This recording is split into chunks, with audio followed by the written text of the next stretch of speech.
Alrighty, we are live streaming into various locations. Welcome online, ladies and gentlemen. Michael Firth, my name, founding field advisory board member with Neumi. It's my pleasure to be your MC. Now, we're going to give 30 seconds time, so you can have a quick look at who's in the Zoom room with you, and maybe you have a contact that was logging on for session today with Steve, and that'll give you 30 seconds to reach out to them and make sure they are live.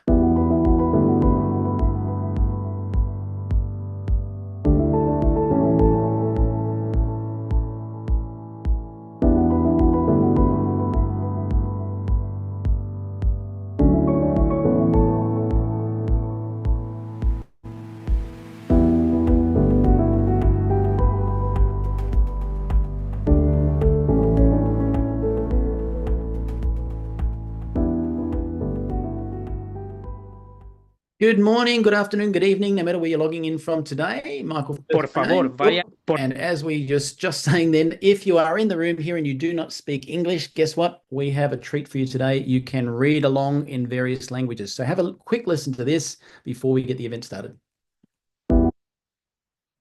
Por favor, vaya a la parte inferior de la pantalla en Zoom o YouTube y haga clic en subtítulos para leer en español. Kérlek, menj a képernyő aljára, a Zoomon vagy a YouTube-on, a Closed Caption részre, és ott el tudod olvasni magyarul a feliratot.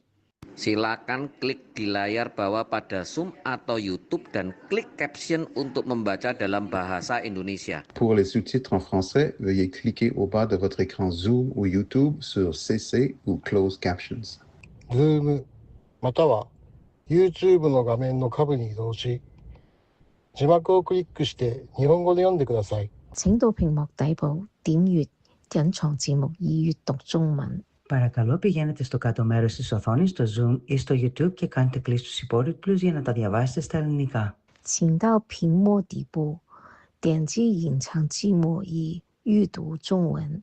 אנא עברו לתחתית המסך בזום וביוטיוב ולחצו על תרגום לכתוביות בעברית.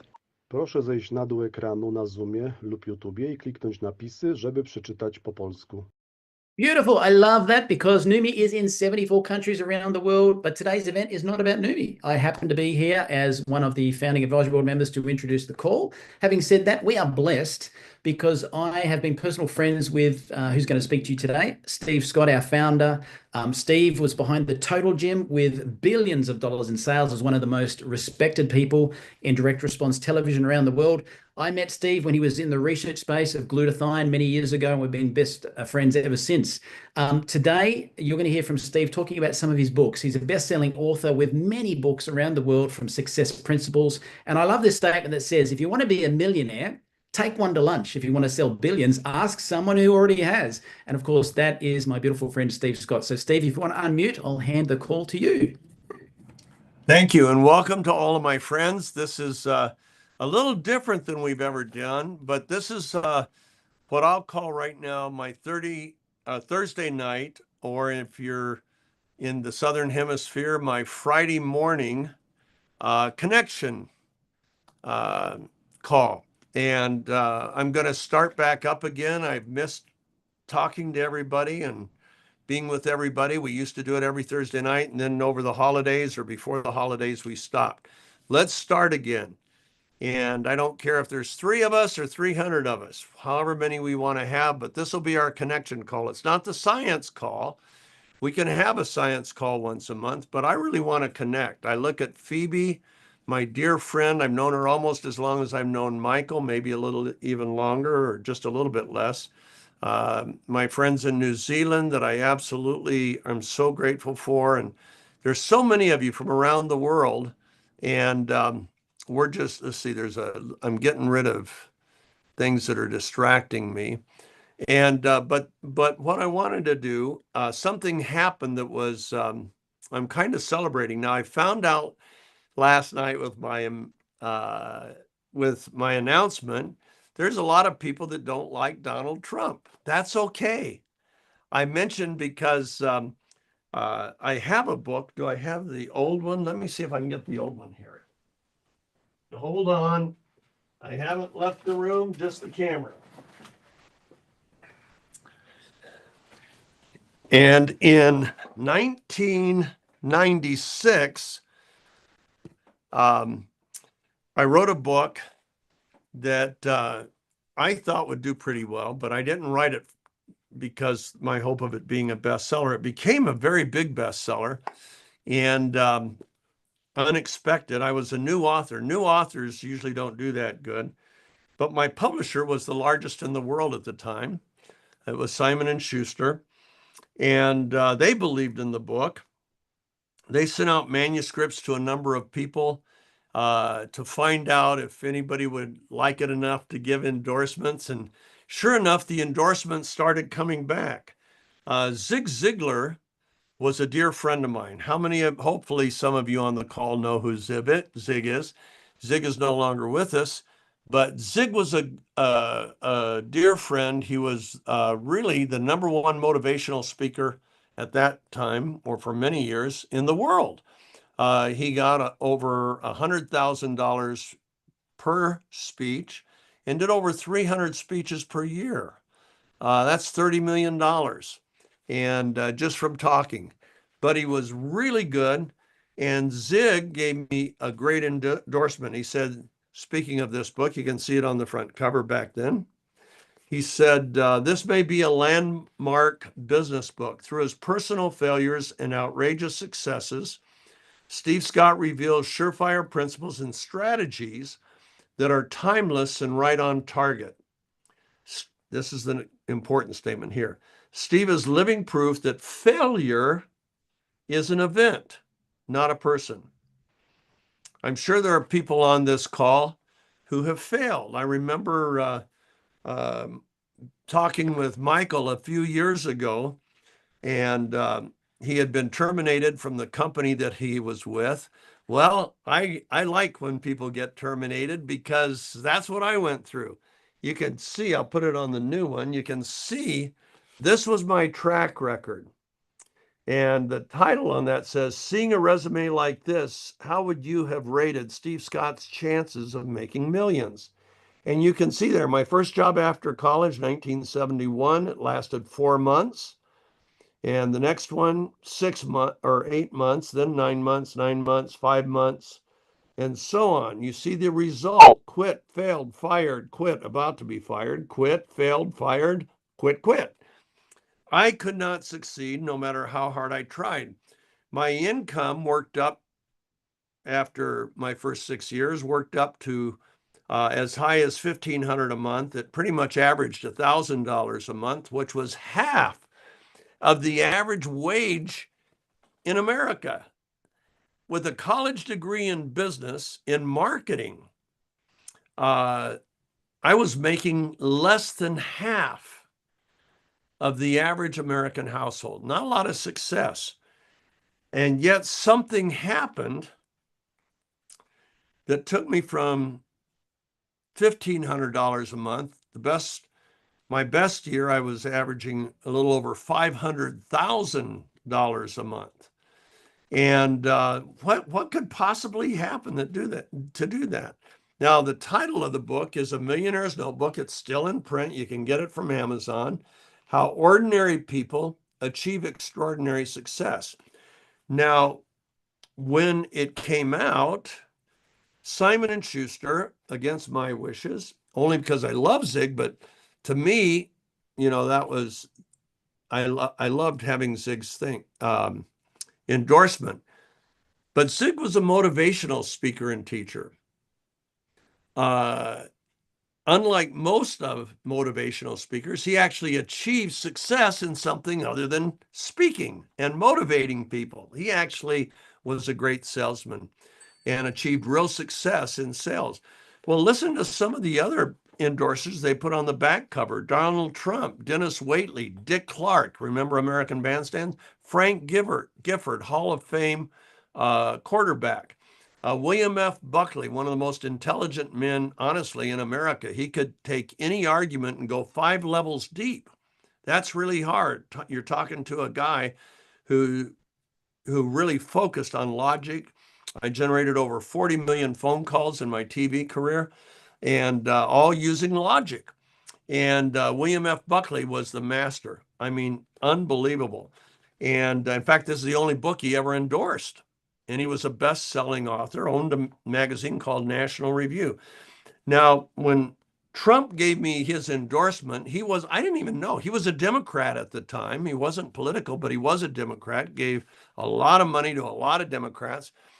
And, but I knew his story. He started with $1 million is what his dad gave him. And he grew it to over $3 billion. And people think, hey, I could grow it to $1 billion. No, that would be like me giving you $1,000 and you turning it in to $3 million. Could you do that in a relatively short period of time? Not a lot of people could. I certainly couldn't have. And so I read some of his work, and when he endorsed, it was, to me, it was an honor. It was an honor that a man who had started with, for a New York developer to start with $1 million, you can't even build a single pump gas station in New York City for $1 million. So it wasn't as much as everybody thinks it was. We started a company called American Telecast, myself and one partner. We started it with $5,000, and 5 months after we started, our sales were $1 million a week. That's a lot of money back in 1976, when gasoline was only 41 cents a gallon here in the United States. And houses were $25,000, $30,000, $35,000. $1 million a week back then was a lot of money. And what happened? What happened that could do that? I went to high school with a guy that I didn't even know or think about. His name was Steven. We sat next to each other every Friday night at the high school football game in Scottsdale, Arizona. The high school was called Arcadia High School. And I was in an organization that was an adjunct of the auxiliary of the United States Air Force, like Air Force ROTC. And in high school, and myself and 3 other guys carried our rifles in our uniform, and we raised the flag at every football game while the band played the Star Spangled Banner. Well, I sat next to this band member at every football game. And he was kind of more geeky than I was. I weighed 118 pounds as a 5'11" guy, which is pretty skinny. And he weighed 110. Now, he was shorter, and both of us had acne. Both of us had struggles with acne and braces and everything else. We both had braces our freshman year anyway. And I didn't think anything of it. And 18 years later, after I've achieved my dream, my impossible dream. So now there's a water leak. We had a big snowstorm here. Isn't that funny? I'm ADD. Phoebe knows I'm the highest ADD ever measured by the University of Utah. And now I hear a dripping. So we'll see if I can get by that, because man, it can distract me. But anyway, my mom called me. Let me see what that's hitting real quick, just so I can hopefully soften it. Oh, it's something else. Okay, it's not a drip. It just sounds like a drip. Anyway, back to here. See, this is an informal meeting. This is for your benefit. And it's not just about science. Is it a claw? What's going on? Lord, help me to get by the drip or whatever it is. Anyway, my mom called me and she said, hey, did you know that Steven Spielberg went to your high school? I said, Mom, he didn't. She said, oh, yes, he did. There's an article in the paper today.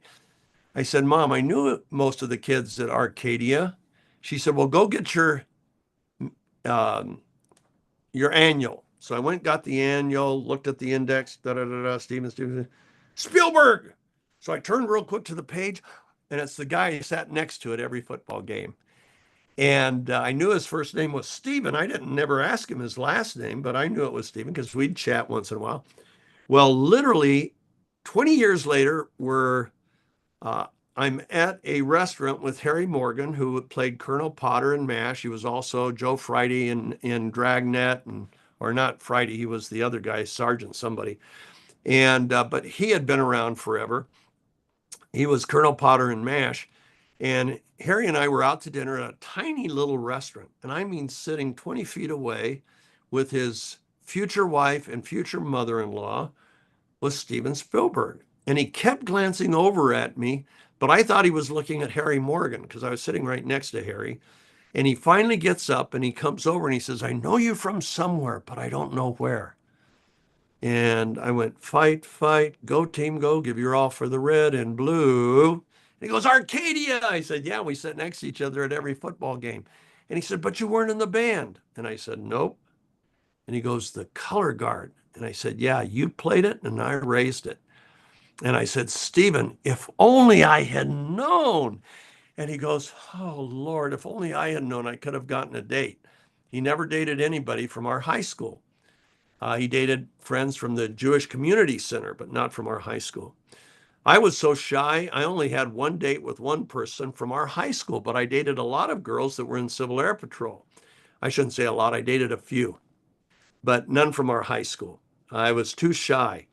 And, but there we were sitting there and we started talking. We talked for 45 minutes. And at the end of it, he said, "You know what really changes your life isn't your education, it's your mentors." He had had two great mentors. I had had two great mentors. And I said, "Yeah, Steve, but how many people do you know?" Now think about it. How many people do you know that had a mentor like Sid Sheinberg? And he goes, "You know what? I don't know anybody that had mentors like I do." And I said, "Same here. I had two mentors, Gary Smalley and Bob Marsh. Changed my whole life." And the next day I was with a very famous television actor here in the United States named Michael Landon. He was in Bonanza. He was Little Joe. He was in Highway to Heaven, Paw.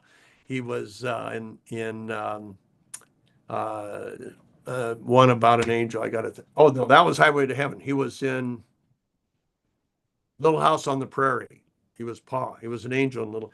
So anyway, Michael was my dearest friend when I lived in California. I lived right down the beach from him. And I went over to Mike's house the next day and I said, "You know what? I was with Spielberg last night and both of us did the exact same things. We both used the same strategies. He achieved his impossible dreams, never went to college. I achieved mine. I did go to college, but it didn't make that much of a difference because out of all the courses I had in college, maybe five contributed to my life. The rest were a waste of time." And, but I said, did the exact same thing. And Michael says, "Well, what were some of the strategies?" I shared some strategies. And Michael said, "That's exactly what I did." See, Michael never went to college. Out of a high school class of 302, or no, 301, Michael graduated 299. Two people graduated lower than he did. The whole class. Collingswood, New Jersey. He was the only Jew in the high school. And Michael said, but Michael became the most successful director, actor, writer, producer in Hollywood television history. Why? Because he batted 1,000. Every single show he did was a hit. Nobody else could claim that, not even Spielberg. And but it turns out, every time I mentioned a strategy to him that day, we were in his backyard. He said, "I did that." And then he explained how he did it. "I did that one. I did that one. I did that one." And so I thought, wow, I know three people in my life, me and these other two, that achieved their impossible dreams, and we all did it the same way. Well, I started reading stories and bios of over 200 super achievers. These were everything from the American Revolution, Ben Franklin, Thomas Jefferson, John Adams, going up through the industrial age, getting into the early turn of the century, the Wright brothers, Henry Ford, on and on. And even the richest man that ever lived in America was John D. Rockefeller. And if in today's dollars, he was worth over 600 billion before he died. And as I read these biographies, I found out they did the same things I did. And I thought, wow, where's the book on all this stuff? And there wasn't a book. Well, I decided to write a book. You know why I really wrote this? I called my oldest daughter at the time. She had just gotten her master's degree in college, and she was in a program, worked for a group called Young Life. And she had been with them 9 months, and they fired her.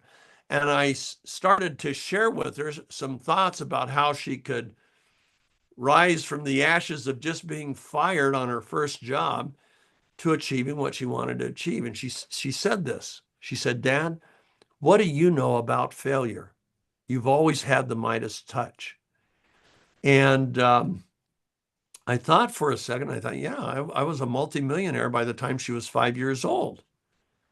So she'd see me produce a show and boom, create an industry, you know. Our different shows, they would produce a lot of sales, a lot of revenue. In fact, by the time I retired, we had done over 5 billion in sales.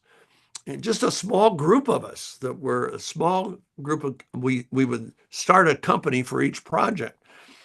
And so I thought, you know what, I'm going to write a book for my kids. So I had a manuscript on my desk and an agent for a guy who had just written a book that was the #1 bestseller for years as far as nonfiction. It was called 7 Habits of Highly Successful People. And his literary agent was pitching a project for him to me. And after I'd met the group, I came back to my office. She came with me. I said, "We're not going to do it." She said, "Why?" And I told her. And she sees the manuscript on my desk. And she said, "What's that?" And I said, "Well, it's a book I'm writing for my children." Now, this is the #1 literary agent in the world, by the way. Her name was Jan. I won't tell you. Well, yeah, I'll tell you. Her name is Jan Miller. And she said, "Writing a book to your children instead of a letter?" I said, "No." And I told her the story about my daughter. And I want to teach my kids how to persevere through failure and use the right strategies so they can rise from the ashes like I did and achieve extraordinary outcomes. Extraordinary outcomes, enough of them creates extraordinary success. And it doesn't matter if it's in the personal area of your life, your relationships, or in your business or your work or your job. These strategies always work. I remember since for those of you that don't like Donald Trump, when Bill Clinton and Al Gore, who I didn't care for, opposite end of the spectrum, were running for president, Bill Clinton was, they came up with the thing because they wanted to convince America that we were in a bad economy, even though everything had turned. And the slogan they came up with, "It's the economy, stupid." In other words, if you want to get elected to president, Mr. Bush, you better make it about the economy because you've got a failing economy. The real reason George Bush ran was another man that I had run, H. Ross Perot, and he took enough votes where it changed the whole balance of the election, which is fine. But anyway, so with me, I would say, jumping off that, it's not your income. It's not your education. It's not your family roots. It's not the economy. It's the strategies. Now, if I was going to share it like them, I'd say it's the strategy, stupid. What's a strategy? A strategy is a way you approach an opportunity, a project, or a problem. It's an approach, okay? Now, my son, I'll see if we can see it over there. See that? That's Ryan. Some of you have come to know him. He's a vice president here. Well, he won, that's his winning jump. He won the United States National Championship in high jump as right after his sophomore year in high school.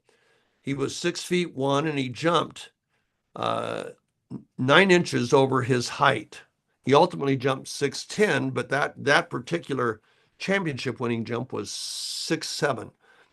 And it's higher than here. We'll do another one. Don't get dizzy.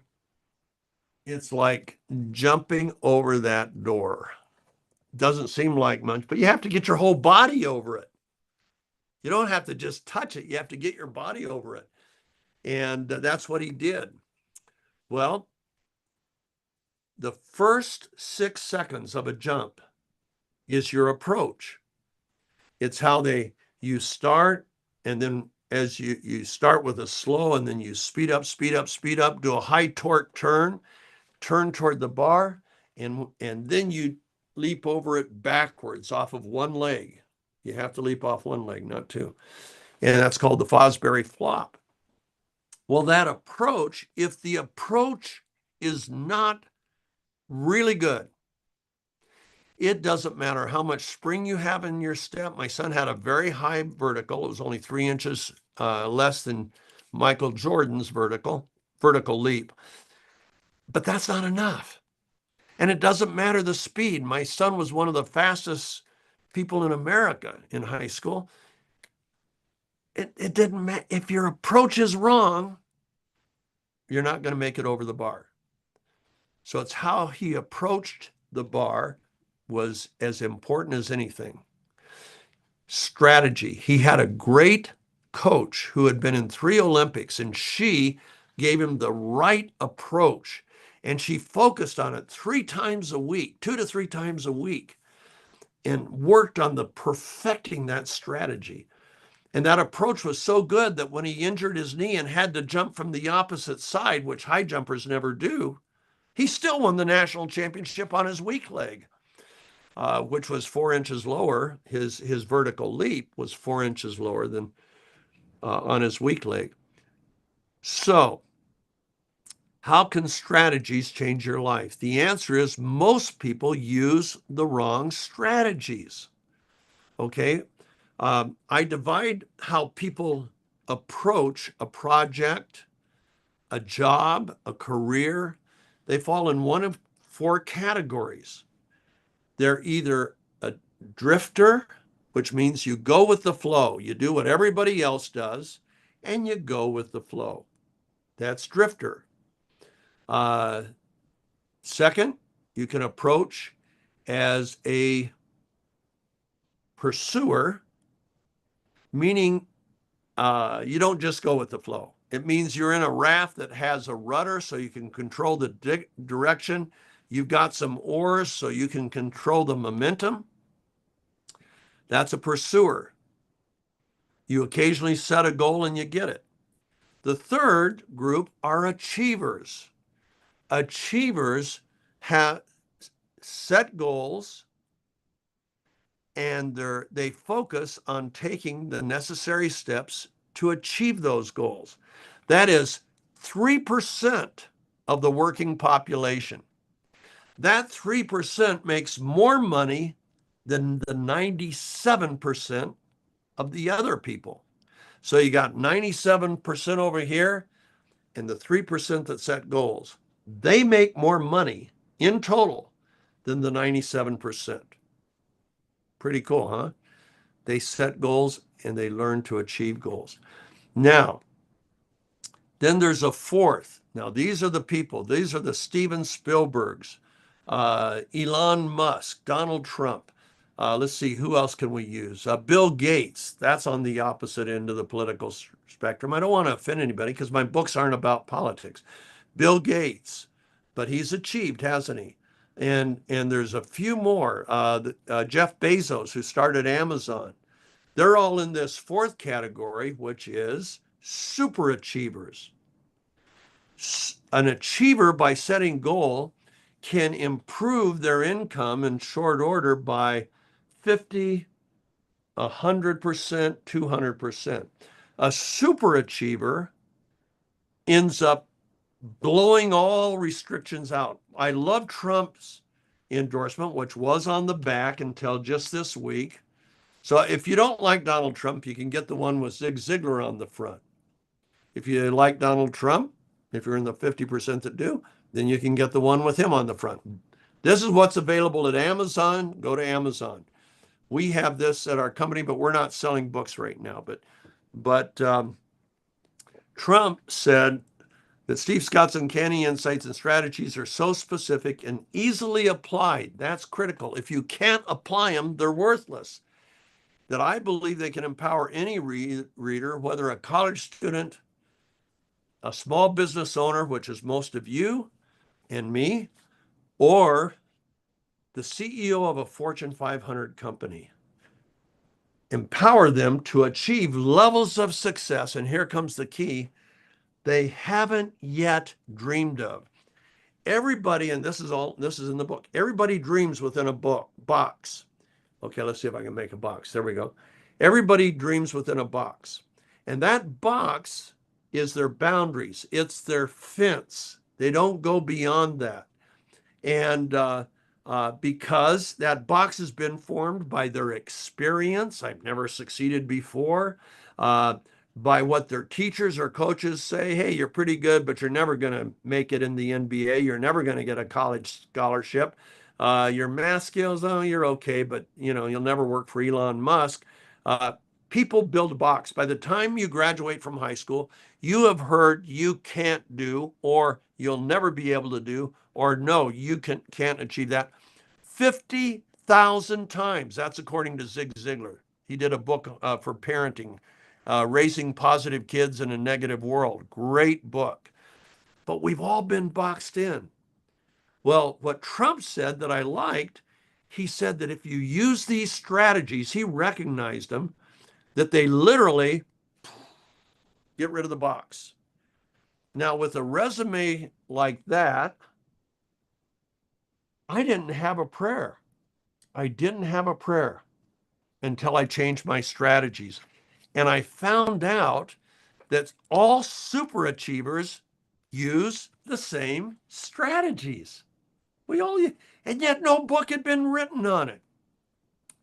Well, the strategies help you achieve, not only enable you, empower you, and enable you to achieve results you never dreamed of. To apply the strategies, you've got to have skill sets. For example, one of the strategies, and there's a lot in this on this, that changed my life is the strategy I found in the book of Proverbs. All the strategies are in Proverbs. So when Donald Trump endorsed this book, he didn't know it. He was endorsing the book of Proverbs, where I got all these strategies. And then my mentors taught me the skill sets to apply the strategies. One of my books is called, and it's still in print, you can get it on Amazon, Mentored by a Millionaire, The Master Strategies of Super Achievers. This was the first time I went on Larry King Live, became an instant bestseller. And you can still get it from Amazon. But this one had Larry King's endorsement, Hugh Downs, William F. Buckley, Chuck Norris, Hiram Smith, and Dick Clark Productions. But this one is a teaching book. It's really good. It's not as entertaining as this one, but I think it's a better teaching book. So you can get it. And I don't even, listen, I'm not here to sell books. That's not how I make my living. In fact, most of the revenue I get from my books is focused on ministry. But one of the strategies from Proverbs says, a wise man trains his mouth and adds persuasiveness to his lips. So the strategy become an effective and persuasive communicator. Well, one of my mentors was a guy named Gary Smalley. If you don't recognize him, he was the #1 author on relationships in the world. His books were printed, and he wrote, before he died, 67 books. He was my best friend and one of my most critical mentors. His books were all on relationships. Relationships truly are complicated. Anybody that thinks they're easy, they're not in a intimate relationship. Casual relationships are a piece of cake. Hi, how are you? Bye-bye. But when you talk, I know Phoebe is personality-wise, she's on this call, is a high lion. Her husband, Tony, on the other hand, is a The highest level you can get, the highest score, is he's the highest possible score as a golden retriever. Lions are damned to torpedoes full speed ahead. Golden retrievers are relationships, peacemakers, people pleasers, non-confrontational, just literally the opposite of a lion. But they make a great pair because they balance each other's strengths and weaknesses. And but becoming an effective and persuasive communicator, you know how many skills you need to do that? 4. Not 400, not 50, not 4. How effective are these skill sets? Well, my first 25 million phone calls that I did in the first 10 years of our business were all generated with 2-minute commercials. Now, a 2-minute commercial is 100 seconds followed by a 20-second tag. Call 1-800-228-2500. That's 1-800-228-2500. And it goes on. It's 20 seconds to hopefully get the person to memorize the phone number, fight the busy signals, call and order your products. The first 100 seconds are where you have to grab their undivided attention because nobody's thinking about the commercial when their show they're watching goes off goes for a break. Commercials are a time you go to the bathroom, do dishes, pick up some stuff in the family room where you're watching. It's not pay attention time. So the first thing you have to do is grab their undivided attention. Now that you've got it, using one communication technique, you have to hold it until you've completed your message. That's another communication technique. The communication technique for grabbing their undivided attention is called hooking. Not hooking like hitting the streets, but hooking like you're a fisherman, where you throw a hook in the water. A fish is going this way. Ooh, that looks tasty. Goes down, grabs it. Now he's going the opposite way. He's going wherever the fisherman's located. That's a hook. And so there's actually a way you can hook your communication to grab somebody's undivided attention. Now you've got it. The attention span of a woman is typically 7, believe it or not, to 15 minutes. The attention span of a man or a child, they're in the exact same range, is 30 to 60 seconds. So attention spans go down. You've grabbed their attention with a hook. Now you've got to bring them back before you make your next important point. You don't have to hold it high the whole time. You just have to bring it back each time you have an important point to make. That's called salting. Everybody's heard the adage, you can lead a horse to water, but you can't make him drink. Well, my partner that I started our company, he lived on 50 acres. He had a big pond in the middle and he had barn and horses. He could take any of his horses, walk them over to the water, and do you know, if I was there, I could get every one of them. Every one of them. I don't care if they were mad, sad, happy. I could get them to drink water. I found the key. The key was you give them a big handful of oats and you heavily salt the oats. And they eat the oats and thirsty. You can't go into a movie theater and just buy a popcorn. You have to get a bottle of water or a soda because you know that popcorn is going to make you thirsty. That's salting. How do you salt? You salt by creating curiosity about what you're going to say before you say it. For example, there's a proverb that says, hope deferred makes the heart sick, which is really bad because it starts a cycle of 6 events when you defer hope.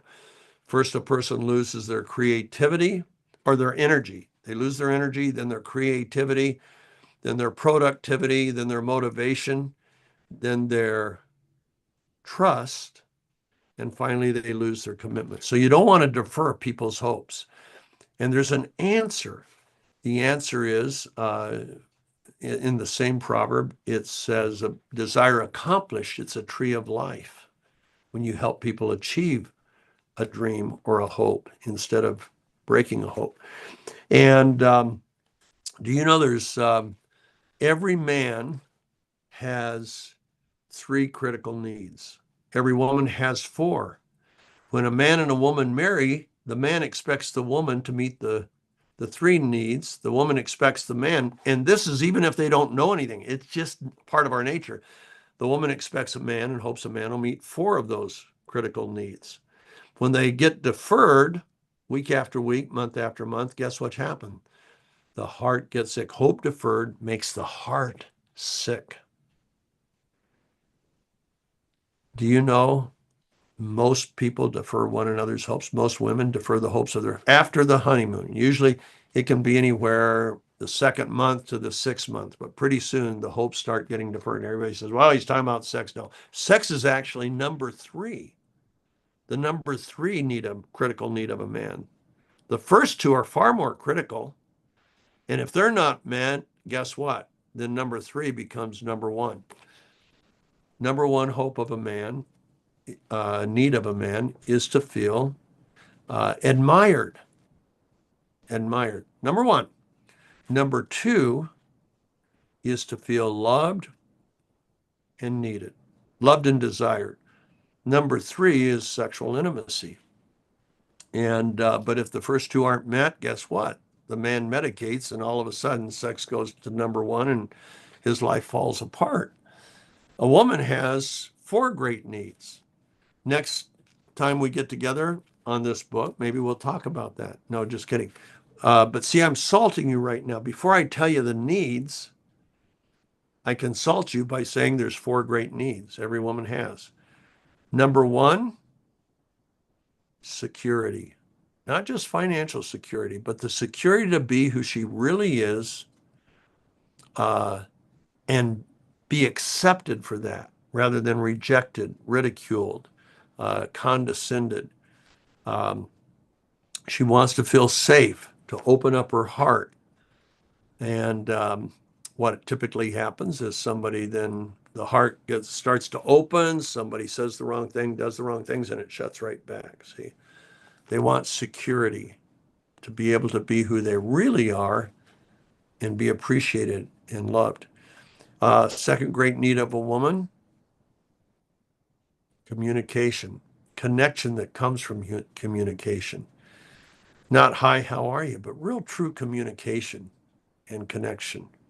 Second greatest need of a woman. Third greatest need, romance.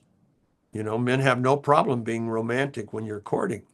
Then they get married and all of a sudden, you think they've had a piece of their brain removed. And they're not romantic anymore. They don't write those nice cards. They don't say those nice things. They don't put cologne on before a date. In fact, they don't even date anymore. You just go out. And like Gary used to say, people said, where'd my husband go? Where did he go? He's not the guy that I dated. Where did that guy go? And then the last need of a woman, and this is a hard one for a guy, is non-sexual touch, hand holding, hugging.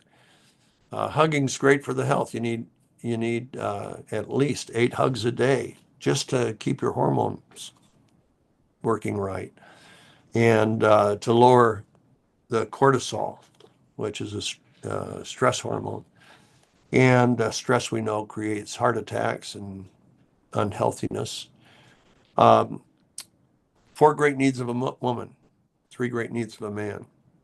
And but if I want somebody to listen, I salt. I create curiosity. Larry King asked me, "Okay, you got fit when he had me on with my green book. I had that here a minute ago. Who knows where? Oh, here it is. He had me on with this one, and before we went out on stage, he said, "Okay, 15 strategies. Which one's the most important?" I said, "Larry, they're all important." "Yeah, but one's got to be more important than the others." They said, "No." I said, "There's one that's the most powerful strategy. Do you know there's one strategy that is so powerful that if you don't do any of the other strategies, but you do that one right, you're going to have success, tremendous success, whether it's in business, in your marriage. You do this one right, and success is going to be almost automatic. No matter how limited you don't have enough money, you don't have enough education, you don't have a high IQ, you can still go to the moon when you use this one strategy, and it's one of 15. It's in here.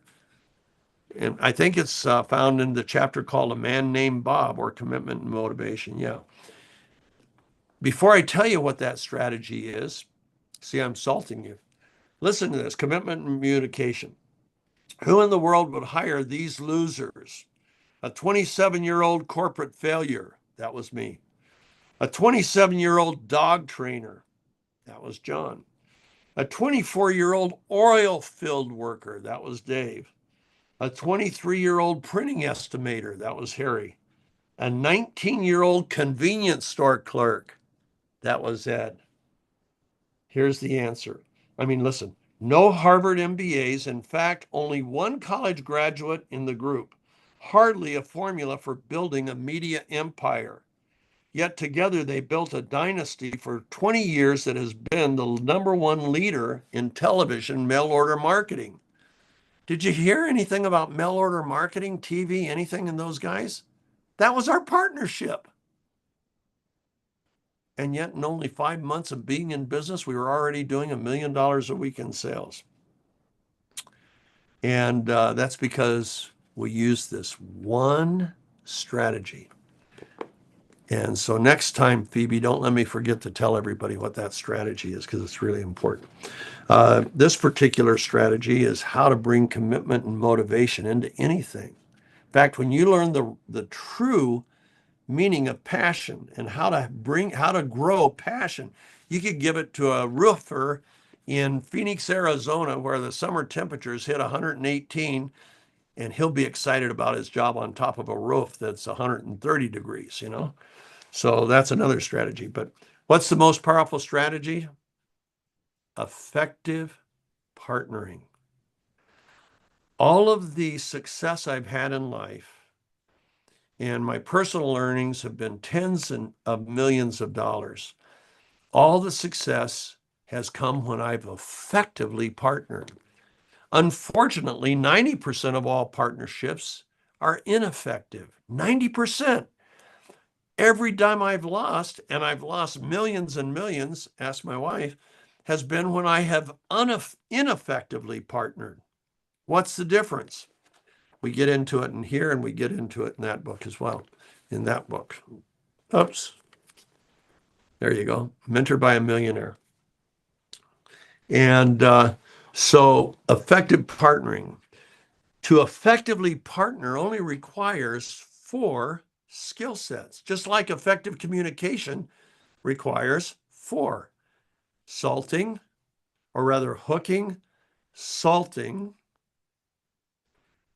emotional word pictures. That's the third.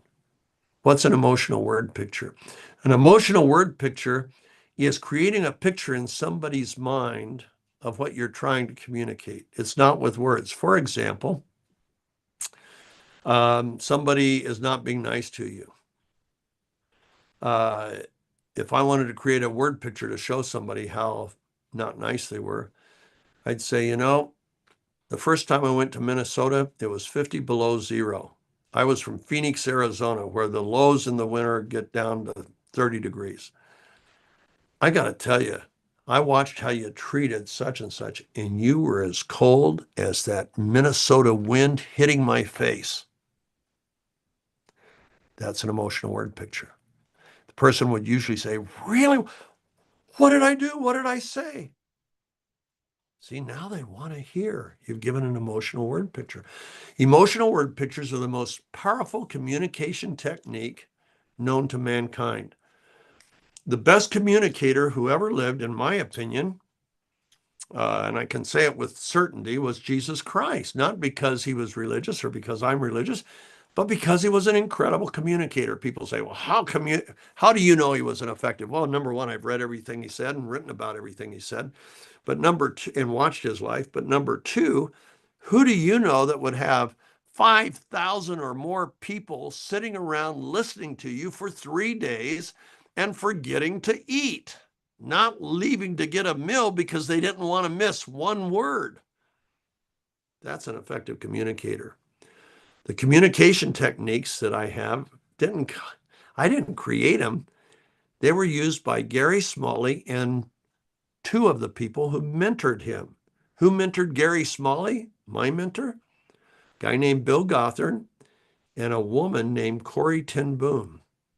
Corrie wrote the book, The Hiding Place. She spent a portion of her life in a concentration camp, survived it. Her sister and the rest of her family didn't survive. She was Gary's mentor. She taught him how to forgive the unforgivable. Mentor. How do you even get a mentor? How do you identify a mentor? It's all in there. What's another strategy besides effective partnering and effective communication? Well, how about creative persistence? Most people fail. We all fail at something. And when we fail, the failure has so much hurt in it that we turn our back and run away from it. There's a whole chapter in here on failing, the right way to handle your failure and the failure of other people, because we all are surrounded by failure. Failure is natural. It's easy to fail. Easy. In fact, it's automatic. As automatic as the door locks on your car. When you push that button, you're automatically going to fail unless you have strategies on how to handle your failure and the failure of other people. So we get into that, and that takes a couple skill sets. But everybody strikes out. My first year in the television business, 1 out of every 4 commercials I created was a success. 3 out of 4 were failures. 3 out of 4. And I thought, wow, how did I strike 4 times to the plate, 1 home run, 3 strikeouts? How did I strike out? I analyzed it, each one after they happened. Next year, my batting average went to 50%. 1 out of every 2 commercials I did and projects I did were home runs. 1 out of 2, every 1 out of 2 were failures. So I'm still striking out half the time. And I think, oh man, why am I? Because every strikeout is terrible. You have to tell a celebrity that it's not going to be on the air, that it failed. You have to tell your partners that $1 million we just spent down the toilet. Guys, we're going to have to write checks instead of get checks because of Steve Scott's failure. And so I would study my failures, not just personally. I would get the input of other people. Why do you think nobody called on that one? Why do you think that failed? Where did I go wrong? Do you know the next year I was 75% home runs, 25% failures. That year I found out the industry average in our industry was 0.5% home runs, 99.5% strikeouts, failures. I'm grateful to God that I didn't learn that until my 4th year. If I had learned that the first year, 25% would have sounded good. Wow, the rest of the industry strikes out, only hits 1 out of every 225 attempts. And I hit 1 out of 4. Woohoo! Aren't I cool? Pride always creates a downfall. You see a person who's arrogant, they're going to fall. It's just a matter of time. And, but I didn't find that out until my 4th year. So instead of patting myself on the back and saying, wow, I'm 150 times better than everybody else in the industry. No, it was, how did I strike out on that one? That's why Zig Ziglar, he was enchanted by that chapter. That's why he said, Steve is living proof that failure is an event, not a person. Right out of the gate, you learn your past success isn't the determining factor of your future. The determining factor of your future are the strategies you're going to use. Well, how do you creatively persist through failures? Edison had 5 techniques that he did with every single project. Those 5 techniques allowed him to hit to creatively persist through more business failures than any businessman in history, to achieve more business successes than any man in business history. Creative persistence. What is that? And that we get into that in this book. We're out of time now, so we won't go into it. I'm not trying to sell books. You can get this book. If you order from Amazon, you'll get Zig Ziglar on the front cover, Donald Trump on the back cover. Now, for those of you that are in Neumi, which are Neumi family, this is a great thing to hand out. Phoebe could tell people, she used another book I wrote on Proverbs called The Richest Man Who Ever Lived. And she would say, this guy is the founder of our company. And the person who gave her, she got the book from after watching Larry King Live. And, but then somebody approached her about my former network marketing company. And she saw Steve Scott's the founder. Is that the same Steve Scott that wrote Richest Man Who Ever Lived? Yeah. The rest is history. Phoebe and I have been friends for a long time. A great friendship. She's never, ever let me down. I have let her down big time in a heartbreaking way. And yet, guess what? She's just like God. She's still my friend. She accepted my failure. It was a bad failure. I'm not trying to assault you. I'm just saying Phoebe's a friend. Michael lived through that failure with me. He's a true friend. Alex Monterosa, true friend. Friends don't abandon. Friends are brokenhearted, but they can help correct us. They can give us wisdom and insight. They can give us correction and reproof. Phoebe was really angry at me, but she still demonstrated love. And rightfully so, she was angry with me. So anyway, so we get in, those are some of the things we talk about in the book. I'm not trying to sell the book. I've given you a few. Communication, most important part of communication, or the first skill set of communication before the other three. Listening. Proverbs says a wise man listens before he speaks. Learning to listen to the people you want to build relationships with. Listen first, speak second. But we'll get in. I'm going to do a connection. I'm calling this a connection event. I'm going to do a connection event every Thursday that I'm not traveling. I'm not traveling next Thursday, so there will be one. Maybe we'll spend the time again getting into this book. Right now, the retail book value on this book is $17.95. I think Amazon has it for around $15.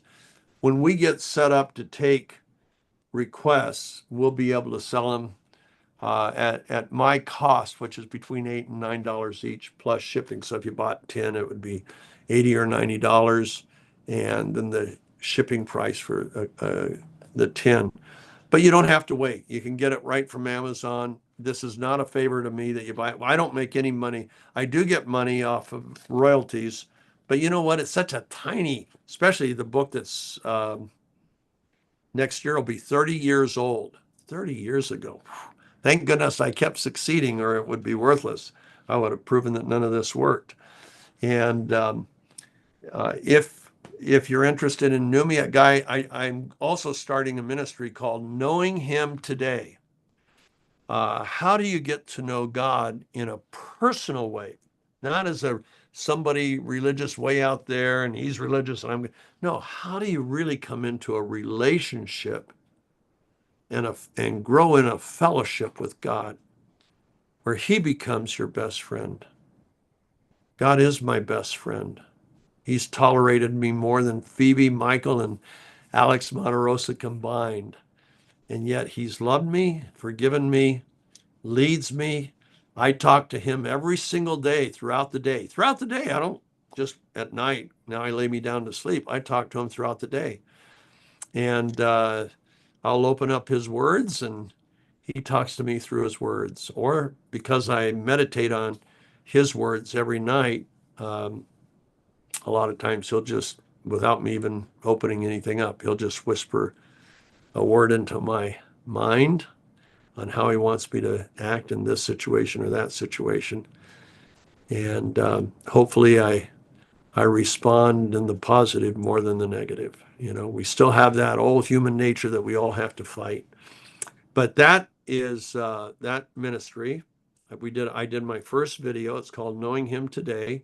It's on YouTube, but it's also on Facebook. And Facebook, I think we had 600 people in the first few minutes end up watching it. So that was encouraging.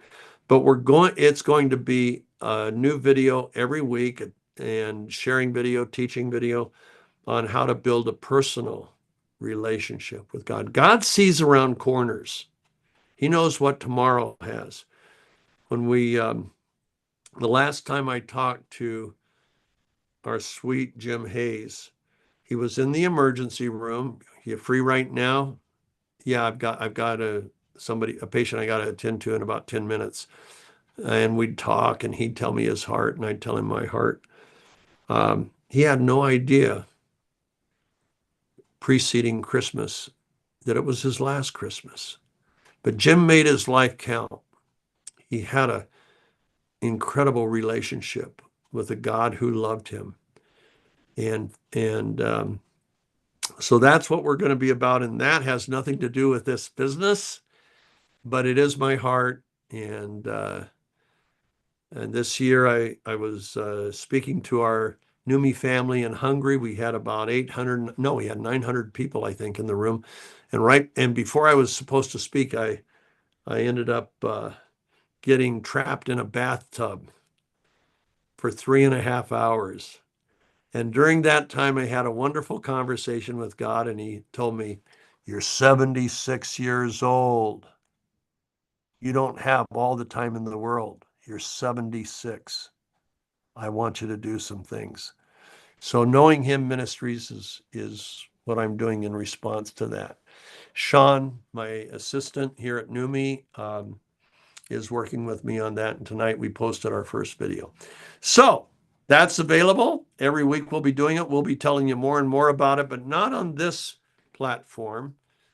This we keep to Neumi, but we'll be telling you about it at Knowing Him Today. At the same time, I'll give you my website. It's Steve, not an N, not Steven, SteveKScott.com. You can go there, see some of my books, and it'll link you to like Amazon, or to get the right version of some of the Christian books, you should go to Christian Books Today. And but it also has a podcast. It has about, I don't know, I think there's 12 or 13 podcasts in that. So that's SteveKScott.com. So that's about it. I hope you all have a good night. Phoebe, it's good seeing you. Let's see who else. Oh gosh, this stupid thing is dropped down. It won't let me scroll through everybody. But there's a lot of you that are very dear to me. You know who you are. Oh, there's Bernie and Barbro. I love them. They're about my age. I love older people. Anyway, I see Christy Price. I see, let's see. There's so many. Joe, Brenda Marks. Brenda, I love you. There's so many. We have a good group tonight. Okay, connection time every Thursday night, as long as I am able. Thank you. And Michael, do you have anything you want to say if you're still on? Yep, absolutely. Just wanted to say thank you, Steve, for this call today. What I love about our Neumi business is this call wasn't for Neumi. This was open to the world, and a lot of people on today are for the first time hearing from our founder. I love the fact that our business, leadership starts from the top down, and the heart and integrity of this entire company is a reflection of Steve. And so I just wanted to say that. So if you are on today and you know nothing about Neumi, reach out to the person who invited you on this call. Steve will only market what he considers a breakthrough product, and we have something that no one else in the world has in terms of nutritional delivery methods. So reach out to the person who invited you. Good morning, good afternoon. One thing. Back to Steve. It's more than nutritional. It's the biggest breakthrough I have seen in my lifetime. We spent millions of dollars to create the technology. It is performance. We've had world records set on it. It is longevity. It is health to every cell in your body, every tissue. And it is life-changing. I just saw Gene Rumley. Good to see you, Gene. And so to our Neumi family that's on this call, thank you. For those of you that don't know what we're talking about, you can ask the person that invited you to the call, but there's no agenda. Our connection nights are just for us, connecting and encouraging, and it's every Thursday night now. Thank Beautiful. you. And one other thing, I noticed some people typed in the chat, can we have this call at a different time? This is the time that hits the most people around the world, but everything is recorded. And if you go to Neumi on YouTube, the official channel,